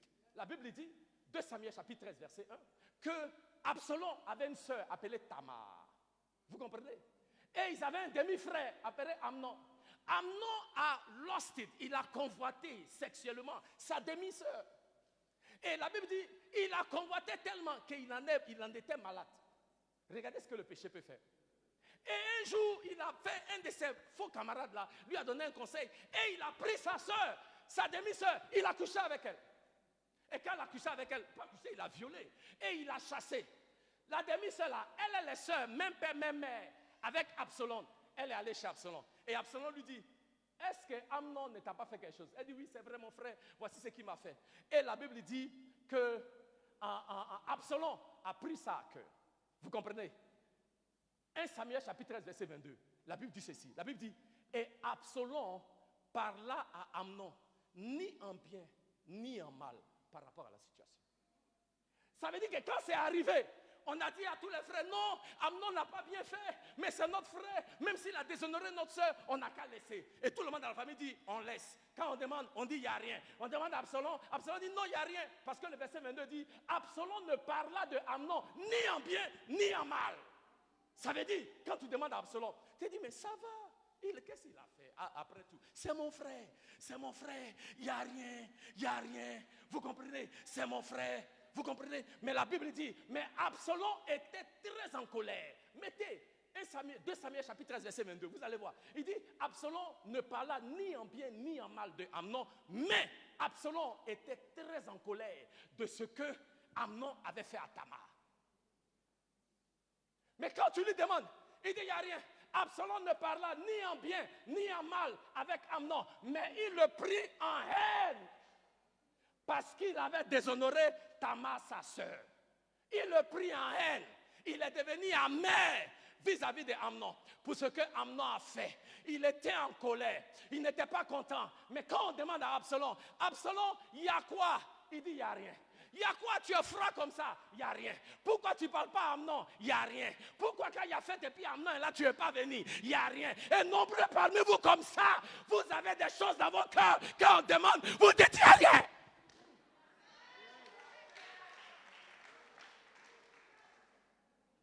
Pourquoi tu ne viens pas à l'église? Il n'y a rien. Mais depuis longtemps, on t'appelle, il n'y a rien. Pourquoi quand il y a les trucs de département auquel tu appartiens, tu ne viens pas? Il n'y a rien. Bien aimé, il y a quelque chose. Arrêtons ça. Arrêtons ça. À moins que tu ne traites avec la racine de ce qui te ronge là, c'est toi que ça va détruire. C'est toi que ça va détruire. Tu penses que tu rends service à quelqu'un? Non, moi je ne vais plus dans votre église là-bas. Aïe. Et c'est ce type d'attitude à la racine de ça. C'est l'amertume. On est amer. Et regardez ce que la Bible dit. Verset 23. Au verset 23, la Bible dit, après 2 ans, ça veut dire quoi? Champion. Absalom a gardé l'affaire là dans son cœur pendant 2 ans. Et après 2 ans, Absalom a fait un plan tragique. Dis après moi, une conspiration tragique. Parce qu'il a fait semblant d'organiser une fête pour tous ses frères. Et il a dit à son père, Père, je t'invite, sachant que son père va dire non. Il dit, mais Père, si tu ne viens pas, est-ce que mes frères peuvent venir? Il dit, oui, tes frères, je vais dire à tes frères, ils n'ont qu'à partir. Et quand David a fait Hérès de Gawa, il a dit à ses fils, allez-y à la fête d'Absalom. Absalom a vu tous ses frères. Et il a dit à ses serviteurs, vous voyez mes frères là, non? Ils disent oui. Lui là, Amnon là, le violeur là. Ouais. Attrapez-le et tuez-le. Après combien de temps j'ai dit? 2 ans. Il a pris Amnon, ils ont pris Amnon et ils l'ont tué. Pourquoi? Parce que Absalom il avait de l'amertume dans son cœur contre son frère, demi-frère. Quelqu'un dirait, c'est pas l'enfant de ta maman, donc ça peut aller. C'est pourquoi les hommes là, avant de commencer à faire les enfants comme ça là, il faut arrêter. Oui, je veux parler de ça, je vais ouvrir une petite lucarne. Oui, parce que quand c'est comme ça là, tu es Joe Black. Oui, tu prends ton plaisir, fais enfant ici, avec Marie-Jeanne, après t'en fais enfant là-bas, avec Agathe, et puis après toi tu es ici, et puis là tu es enfant ici, tu es enfant là-bas. Mais quand tu as fini, il y a très souvent l'amertume qui se crée entre les demi-frères.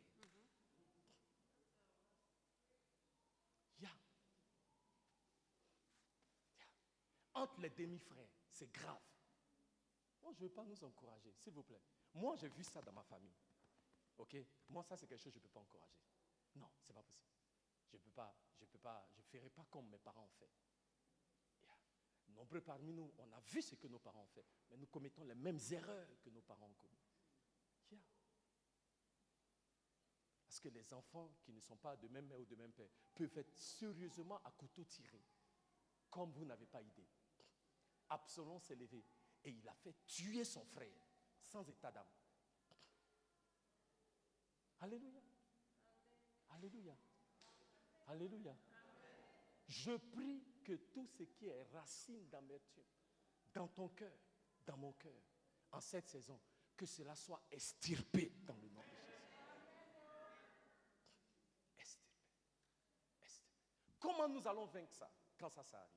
Parce que moi, je veux vous donner quand même quelques petites instructions. Bon, je ne dis pas que ici c'est arabe, il n'y a pas de gens en mai ici, hein? C'est ça non? Ouais, ok, ouais, mais quand même, je pense que ça va nous aider. Alléluia. Ouais.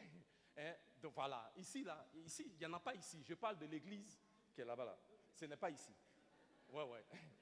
Mais si je demande tout de suite là, qui a main? Qui va lever sa main? Personne ne va lever sa main. Ouais, vous répondez, il n'y a rien. Tu es sûr que ça va à la maison? Il n'y a rien. Tu es sûr que est dans ton mariage? Il n'y a rien.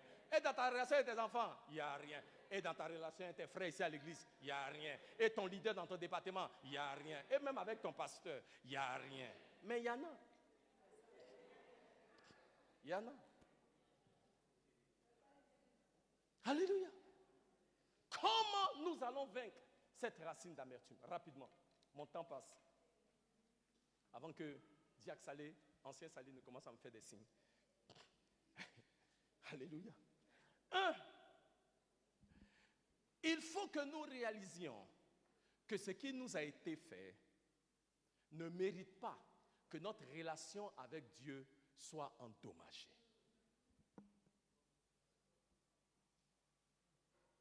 Ce qui nous a été fait ne mérite pas que notre relation avec Dieu soit quoi? Affectée. Quand tu permets que quelqu'un te rende amer, cela va impacter ta relation avec Dieu, que tu le veuilles ou pas.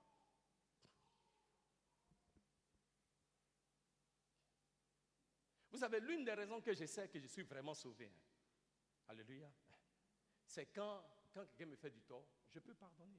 Parce que dans ma chair, vrai là, je n'aime pas pardonner. Ouais. C'est le Christ en moi qui me donne la grâce et la force de pouvoir pardonner. Donc, chaque fois que quelque chose t'arrive et que tu as même de pardonner, c'est un signe que, ouais, tu es sauvé. Yeah. Parce que ce que je ne peux pas faire, le Christ en moi peut le faire au travers de ma vie. Parce que le Saint-Esprit vit en moi. Alléluia. Même quand quelqu'un m'a fait du mal, pour chercher à me détruire, pour chercher à détruire ma réputation, je peux toujours prier pour la personne. Je peux toujours aimer la personne. Je peux toujours considérer la personne. C'est le signe de quelqu'un qui est sauvé. Donc faisons attention, alléluia, à notre relation avec le Seigneur. Assure-toi que le mal qui t'est fait ne vienne pas porter préjudice à ta relation avec Dieu. 2. Il faut que tu réalises que Dieu est le juge ultime. Ce n'est pas à toi de te venger. Romains chapitre 12, verset 19 nous dit ceci. Alléluia. Romains 12, 19. Ne vous vengez point vous-même. Lisons ensemble. Ne vous vengez point vous-même. Bien-aimés, ça veut dire qu'il parle à des chrétiens. Je veux, tout le monde, lisons ensemble. Ne vous vengez point vous-même. Bien-aimés, mais laissez agir la colère, car il est écrit, à moi la vengeance, à moi la rétribution, dit le Seigneur. La rétribution appartient à qui? La vengeance appartient à qui? Pourquoi tu veux te venger alors? Pourquoi tu veux que la personne qui t'a fait du tort paye pour le tort qui a été fait? Toi-même, tu veux lui faire payer pour le tort qui a été fait. Toi-même, tu veux te venger. Et pourtant, Dieu dit, ne vous vengez point vous-même, bien-aimés. Bien-aimés, enfants de Dieu à Harvest, ne vous vengez point vous-même. Ne vous vengez point vous-même. Alléluia. Donc, nous devons réaliser que, et ne pas permettre à ce qui nous arrive, au tort qui nous a été fait, d'être un obstacle à notre relation avec Dieu. Deuxièmement, nous devons réaliser que Dieu est le juge ultime. Troisièmement, comment vaincre l'amertume? Troisièmement, c'est de réaliser que toi-même, tu n'es pas sans péché.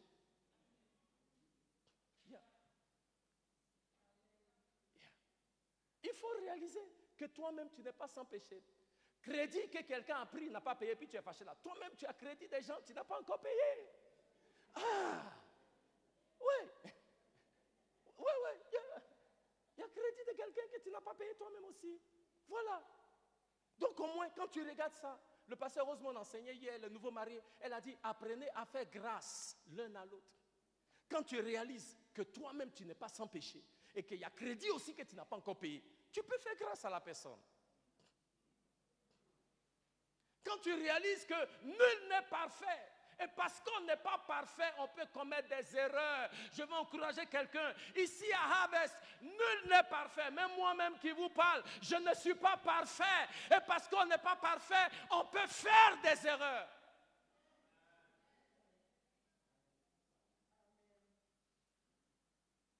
Et quand quelqu'un commet une erreur, reconnais que tout comme la personne n'est pas parfaite, toi-même tu n'es pas parfait aussi. Et pour ça, on peut donner à la personne le bénéfice du doute. On peut faire grâce. On peut gracier la personne. Parce que tu reconnais que toi-même, tu n'es pas sans reproche. Tout le reproche que tu fais aux autres, parce que c'est facile de regarder les autres et de leur faire le reproche.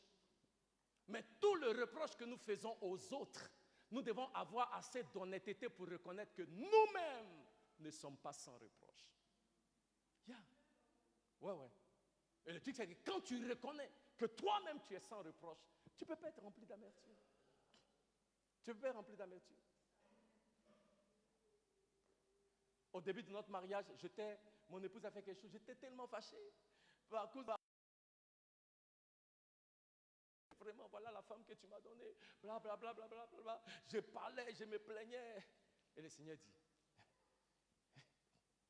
il dit, mais ce que ta femme a fait là, et puis tu te plains, est-ce que tu ne vois pas que si tu es un peu honnête, si toi-même tu n'avais pas agi comme ça n'allait pas la conduire à faire ce qu'elle a fait. Puis j'ai dit, ah Seigneur, vrai, j'avais pas vu ça comme ça. Hein. Est-ce que vous comprenez? Et soudainement, ça calmait un peu la colère. Parce que j'ai compris que dans l'affaire là, je n'étais pas comment? Sans reproche. Et nombreux parmi nous, si on sera honnête, il y a des choses qu'on reproche aux autres, des choses pour lesquelles on se plaint. Si tu seras honnête, tu peux reconnaître que dans l'affaire là, vrai, tu n'es pas sans reproche. Très souvent, le problème que nous avons, c'est que nous regardons plutôt le tort que l'autre nous a fait, plutôt que de voir l'attitude que nous avons eue, qui peut-être a conduit l'autre personne à réagir de la sorte. Yeah. Alléluia. Parce que dans Palabre, là, il y a toujours deux personnes. Ouais. Quand le premier qui arrive là, c'est lui qui a raison, hein, mais écoute pour le deuxième. Tu vas voir que un premier là, il n'avait pas raison. Yeah. Donc c'est ce que nous on veut faire. Quand ça arrive là, tu veux courir vers Dieu. Seigneur, regarde ce qu'il m'a fait. Regarde ce qu'elle m'a fait. Et puis après, maintenant, Dieu dit, ok, attends, on va bien écouter l'affaire là. Ça, c'est ce que lui, il a fait. Toi-même, tu as fait quoi? Il faut m'expliquer. Et soudainement, c'est comme, non, Seigneur, moi, je viens te parler de lui. Je viens te parler d'elle.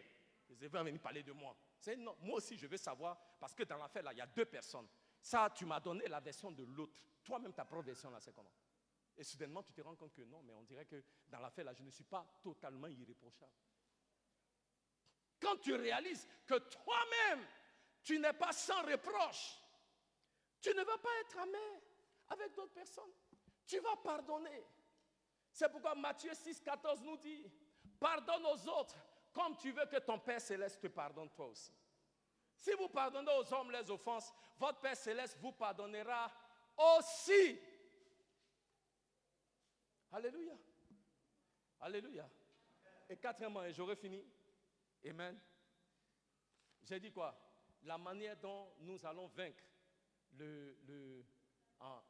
la sémence d'amertume, là, c'est de réaliser que ce qui nous a été fait ne mérite pas que notre relation avec Dieu soit endommagée. Deuxièmement, nous devons réaliser que c'est Dieu qui est le juge ultime. Troisièmement, nous devons réaliser que nous-mêmes, nous ne sommes pas sans reproche, nous ne sommes pas sans péché. Et quatrièmement, nous devons réaliser que des fois, la douleur, les expériences pénibles de la vie est ce qui va conduire à notre élévation. Yeah. Des fois, ce sont les expériences pénibles de la vie qui vont conduire à quoi? À notre élévation. Quand tu comprends cela, tu ne peux pas être amer. Bien au contraire, tu as envie de dire merci à quelqu'un. Ouais. La Bible dit dans le livre de Genèse, chapitre 50, verset 20, que Joseph a dit à ses frères, oh mes frères, vous aviez voulu me faire du mal. Mais le mal que vous avez voulu me faire là, Dieu a pris ça. Il a mélangé ça dans Yamankou. Et puis Dieu a fait de moi le premier ministre d'Égypte.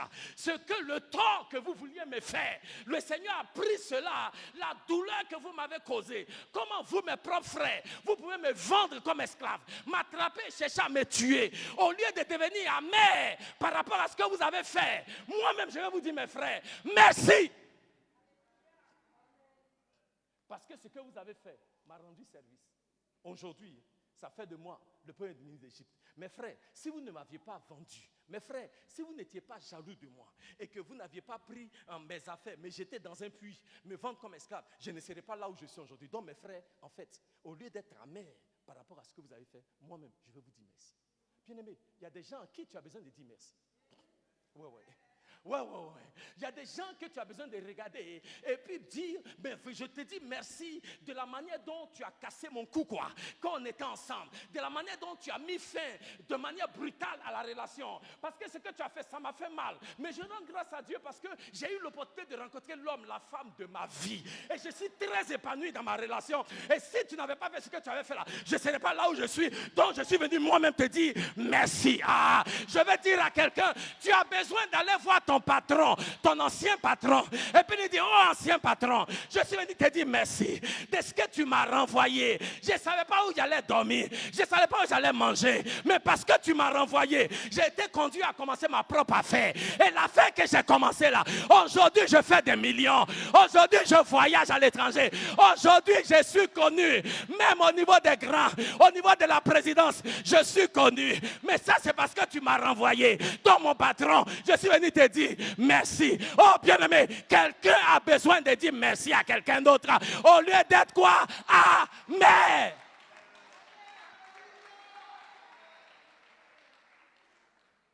Bien-aimé, nombreux parmi nous ont besoin de dire merci. Parce que le problème c'est que souvent, ce qu'on voit, c'est la partie qui nous a fait mal. Mais on ne voit pas la partie où à cause de ce qu'on nous a fait là, on est des gens bien. Bien-aimé, aujourd'hui, nombreux parmi nous, on est la somme totale de tout ce qu'on a enduré. Ce que tu es aujourd'hui, là où tu es, c'est à cause des épreuves que tu as traversées et puis tu as vaincu. Yeah. Ce sont les épreuves douloureuses de la vie. Les choses que tu as connues là, c'est ça qui t'a façonné. C'est ça qui a fait de toi l'homme, la femme que tu es aujourd'hui. Au lieu d'être amer parce qu'on t'a laissé dormir au salon, au lieu d'être amer parce que quelqu'un t'a laissé quelque part, rends grâce à Dieu de ce qu'au moins tu avais un petit toit en attendant de déménager dans ton 4 chambres villa, 5 chambres salon. Au moins tu avais un petit toit quelque part. Est-ce que je parle à quelqu'un cet après-midi? Tu n'as pas besoin d'être amer. Dieu a utilisé la personne un temps soit peu dans ta vie. Oui, c'était douloureux. Oui, on a marché sur toi. Oui, on t'a même enjambé quand on s'est levé. Parce que tu dormais à terre. Tu dormais sur natte.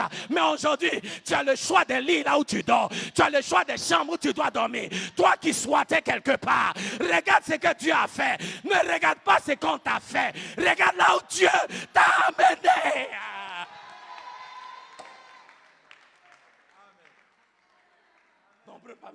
Ah, mon tuteur m'a maltraité, ma belle-mère m'a maltraité, ma marate, bien-aimé. Dieu a permis que tout cela ça arrive pour que tu sois l'homme, la femme que tu es aujourd'hui. Ne sois pas amer par rapport à ça. Ne sois pas amer. Rends grâce à Dieu. Rends grâce à Dieu. Moi, j'ai marché pour aller à l'école. Quand je plaignais, je suis allé aux États-Unis quand j'avais 19 ans. J'ai donné un petit témoignage. J'étais jeune. J'étais encore au lycée quand je suis parti. Et quand je suis arrivé, c'est là-bas que j'ai commencé à pousser la barbe. Et je vais vous donner un petit témoignage. Je commence à pousser la barbe et je ne sais pas comment me raser. Et je suis allé acheter un rasoir. Et j'ai pris rasoir là. J'ai mis sur ma joue comme ça. Quand j'ai fait comme ça, ça m'a balafré en même temps. Quand ça m'a balafré, j'ai regardé. Et vous savez quoi? J'ai commencé à pleurer. Je vais vous expliquer. Vous savez pourquoi j'ai pleuré? Je n'ai pas pleuré, papa Derry, parce que la lame m'a coupé. Écoutez-moi très bien. J'ai pleuré parce que j'étais fâché avec mon papa. Pourquoi Pourquoi je suis fâché? Je suis fâché avec mon papa parce que les enfants de mon âge là, un garçon à 19 ans, c'est ton père qui t'apprend comment te raser. Et j'en voulais à mon père qu'à cette période de ma vie, il n'était pas là pour m'apprendre à raser. Écoutez-moi, je donne ce témoignage parce que je veux aider quelqu'un. J'en voulais, je t'ai dit, tu vois, je donne ce témoignage-là, mais je veux qu'on comprenne. Il y a des choses comme ça là, qui sont dans nos cœurs. On ne se rend pas compte, mais ça nous affecte. Et j'en voulais à mon père parce que je dis non, à mon âge là, je suis un jeune garçon. Je suis en train de grandir. Mon père, c'est lui qui doit être là pour me montrer comment un garçon se rase. Et voilà, moi seul ici là, j'ai fait et puis je suis blessé. Mon papa est où? Ça c'est un faux papa, un papa démissionnaire. Ça c'est pas un bon papa. Écoutez-moi, ça, c'est ça que moi je vois. Mais ce que je n'ai pas vu, c'est que mon père, billet d'avion, il a payé pour m'amener aux États-Unis. Les démarches qu'il a fait pour que j'ai visa pour aller aux États-Unis. L'argent qu'il m'envoyait pour que je vive aux États-Unis. Ça là, moi je ne regarde pas. Hein? Moi je ne regarde pas ça. Ce que je regarde là, c'est que mon papa ne m'a pas appris à raser. Alors que papa là, les sacrifices qu'il a fait pour que je sois ce que je suis aujourd'hui. Donc bien aimé, je peux regarder et être amer parce que mon père n'était pas là. Ou bien je peux dire, non, j'avais le meilleur des pères. Il s'est sacrifié pour que j'aille aux États-Unis. Il s'est sacrifié pour que j'ai une vie aux États-Unis.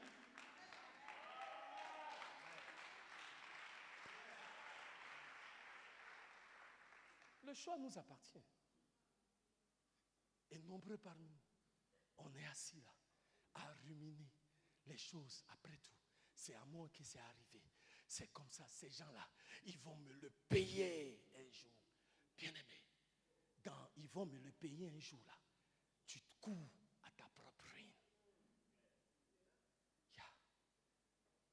Tu ne veux pas finir comme Achitophel. Tu ne veux pas finir comme Absalom. C'était des gens bien. Achitophel était sauvé. C'était un enfant de Dieu. C'est quelqu'un qui aimait Dieu. C'est quelqu'un qui servait Dieu. Mais il a laissé une racine d'amertume prospérer dans son cœur.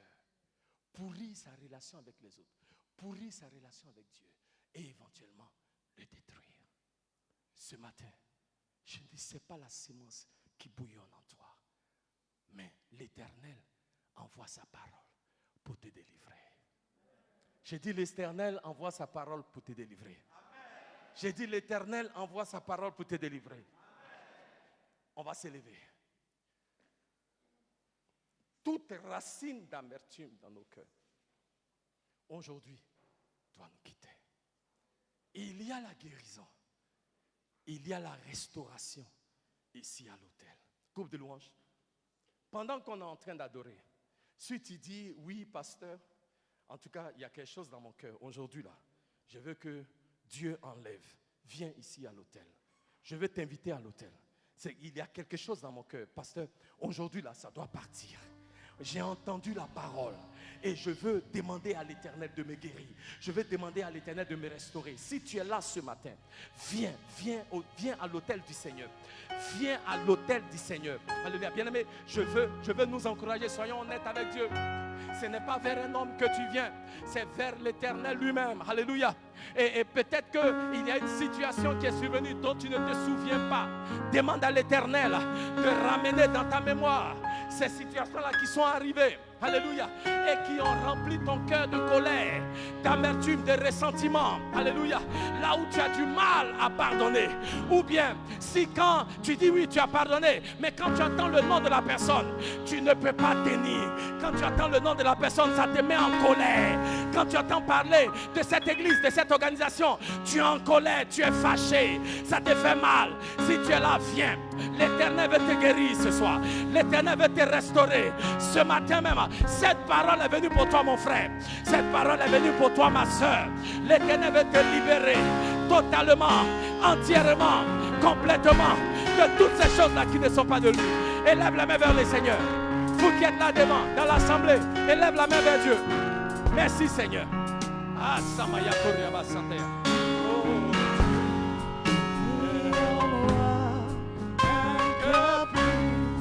Tous ensemble.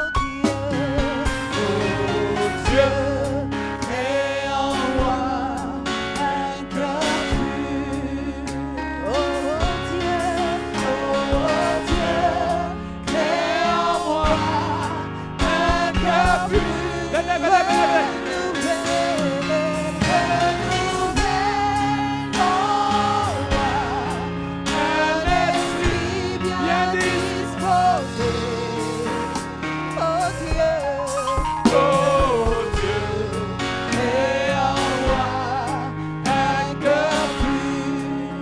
Si tu dis aujourd'hui, je sais, il y a quelque chose dans mon cœur, je le reconnais et je veux aujourd'hui abandonner cela. Je veux laisser tomber. Si c'est toi, viens, viens. Je sens qu'il y a d'autres personnes qui doivent se joindre à ceux qui sont là.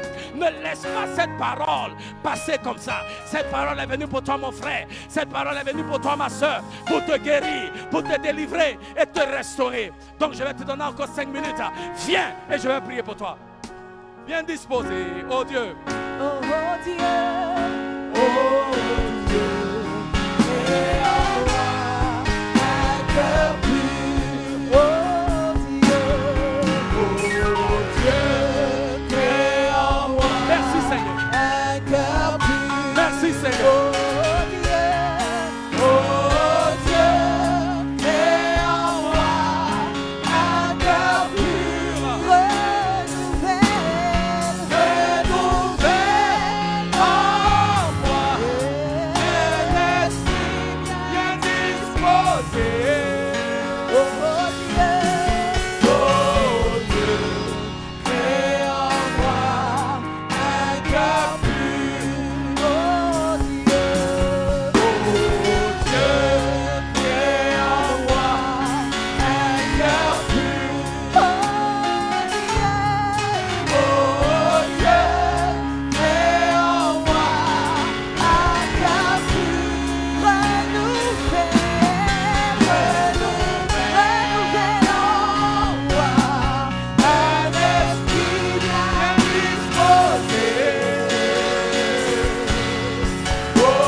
Assemblée, levez la main vers le Seigneur. Je veux prier pour vous qui êtes dans l'assemblée.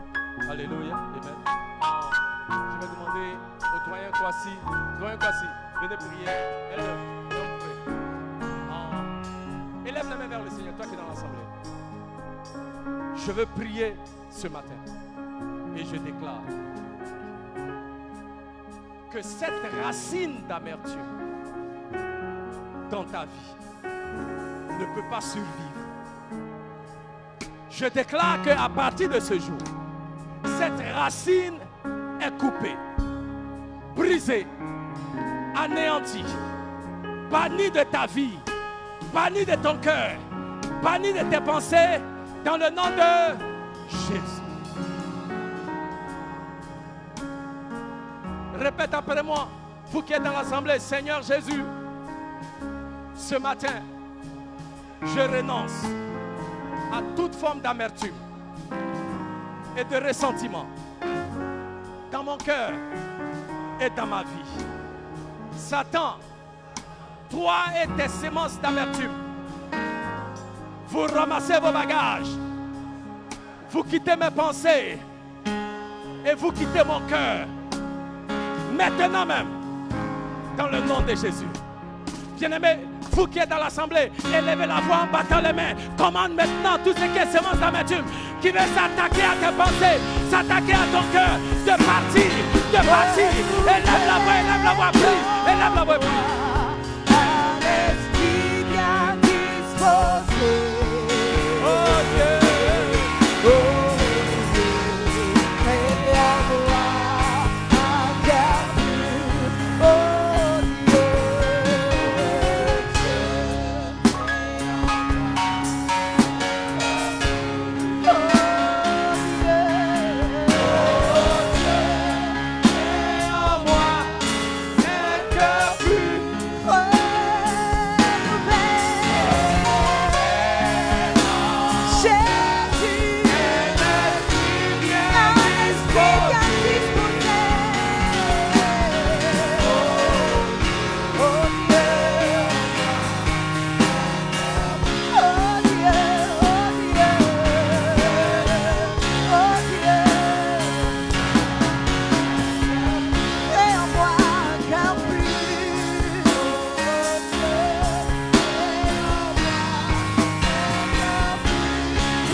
Dans l'assemblée. Alléluia. Alléluia. Faut dire amen. Alléluia. Faut dire amen. Bien-aimés, quand vous êtes dans une famille, que ce soit une famille biologique ou une famille spirituelle, alléluia, on n'est jamais à l'abri d'un esprit d'amertume qui va se manifester. Le diable va utiliser quelqu'un, le diable va créer une situation pour t'amener à être amer. Aujourd'hui, on va élever la voix et puis dire, je refuse de devenir amer. Je refuse qu'une situation se présente pour me rendre amer. Quels que soient les plans du diable, quelles que soient les stratégies de l'ennemi, je ne vais pas mordre à la maison. Élève la voix en battant les mains, déclare, je refuse de marcher dans l'amertume. Élève la voix et prie, élève la voix et prie, déclare-le. Éternel, préserve-moi, préserve ma vie, préserve mon cœur de toute forme d'amertume. Éternel, accomplis-le maintenant même.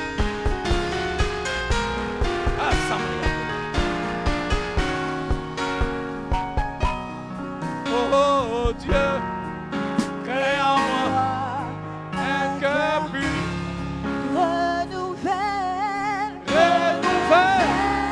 en moi un esprit bien disposé. Oh Dieu, crée en moi un cœur pur. renouvelle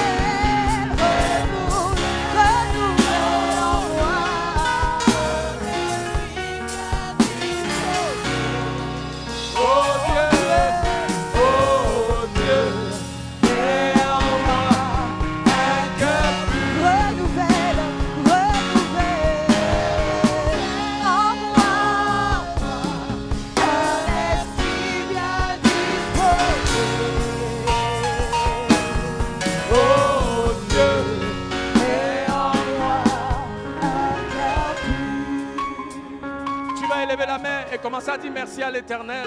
Alléluia. De ce que l'Éternel te délivre maintenant. De toute forme d'influence, de toute forme de sémence d'amertume. Tu es délivré dans le nom de Jésus. Si tu crois que l'Éternel t'a libéré ce matin, si tu crois que l'Éternel te donne la victoire, élève la voix, commence à rendre grâce. Bénis le nom du Seigneur. Bénis le nom du Seigneur. Bénis le nom du Seigneur pour ce qu'il a fait.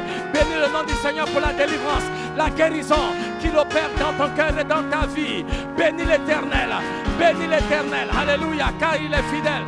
Bénis l'Éternel, car il est bon. Merci Seigneur. Ah, Kasamaya Koryaba Santaya. Maya Maya Koryaba Santaya. En moi, un esprit bien disposé. Oh Dieu, et en moi, un cœur pur. Est-ce qu'on peut acclamer le Seigneur pour la victoire qu'il nous donne?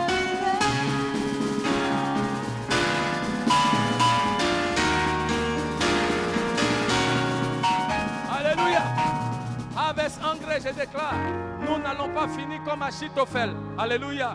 Amen. Nous n'allons pas laisser prospérer les semences, les racines d'amertume. Nous n'allons pas les laisser prospérer.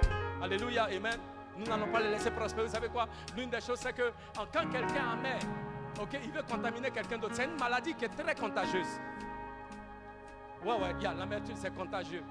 Amen. Et très souvent, on cherche de la compagnie pour déverser notre venin. Il y a des gens qui viennent à l'église, ils ne connaissent pas l'église. Comme tu étais amer avant, à cause de ce que tu leur as dit, ils ne viennent plus. Parce que le venin que tu as déversé là, ça les a contaminés aussi. Nous voulons déclarer que ça ne peut plus prospérer dans cette église. Si tu es d'accord, dis Amen. Et ça peut pas prospérer dans nos vies. Alléluia. Parce qu'en tant qu'enfant de Dieu, nous n'allons pas laisser prospérer les semences d'amertume dans nos cœurs. Gloire à Dieu. Gloire à Dieu. Dis à ton frère, je t'aime de l'amour du Seigneur. Faut lui dire, mon frère, ma soeur, je t'aime de l'amour du Seigneur. Il faut lui dire, et puis c'est vrai, hein, c'est vrai. Puis c'est vrai. Voilà. Alléluia. Alléluia. Amen. Je t'aime de l'amour du Seigneur. Et mon cœur est pur. Il n'y a rien dans mon cœur. Je t'aime de l'amour du Seigneur. Alléluia. Amen. Et quand je t'ai dit qu'il n'y a rien, c'est qu'il n'y a rien. Alléluia. Alléluia. Alléluia. Faut dire à ton frère, frère, je t'aime de l'amour. Dis encore quelqu'un, je t'aime de l'amour du Seigneur. Et quand je t'ai dit qu'il n'y a rien, c'est qu'il n'y a rien. Alléluia. Est-ce qu'on peut acclamer le Seigneur? Amen. Alléluia. Amen. Je prie que nous soyons transparents et que nous ne laissions pas l'ennemi polluer nos cœurs. Alléluia. Avec ces choses-là qui ne sont pas du Seigneur. Gloire à Dieu. Gloire à Dieu. Notre culte tire à sa fin. Est-ce que nous avons des invités parmi nous? Si vous êtes là ce matin pour la toute première fois, nous voulons reconnaître votre présence. Est-ce que nous avons des invités? Ah, gloire à Dieu, bienvenue. Alléluia. Est-ce qu'on peut acclamer le Seigneur pour notre invité? Bienvenue. Que Dieu vous bénisse. Que Dieu vous bénisse. Alléluia. Bienvenue à Harvest. Que Dieu vous bénisse. Nous sommes très heureux que vous soyez venus ce matin. Ah, bienvenue, bienvenue, bienvenue. Que Dieu vous bénisse. Alléluia. Bienvenue. Nous allons vous remettre un drapeau. Amen. Alléluia.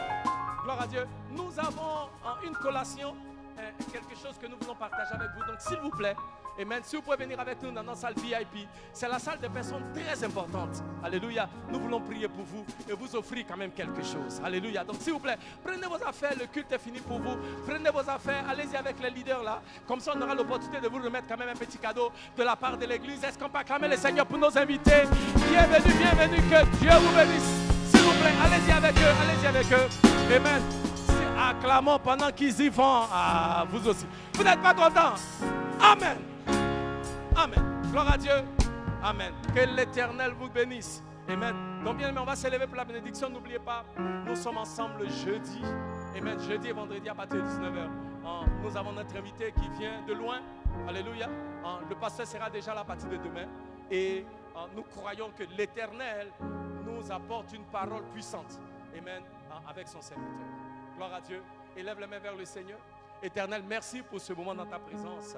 Merci, oh Dieu, pour la délivrance et la guérison que tu as opéré dans nos vies en ce jour. Nous voulons proclamer tes bénédictions sur la vie de ton peuple. Nous déclarons, l'Éternel vous bénit, l'Éternel vous garde.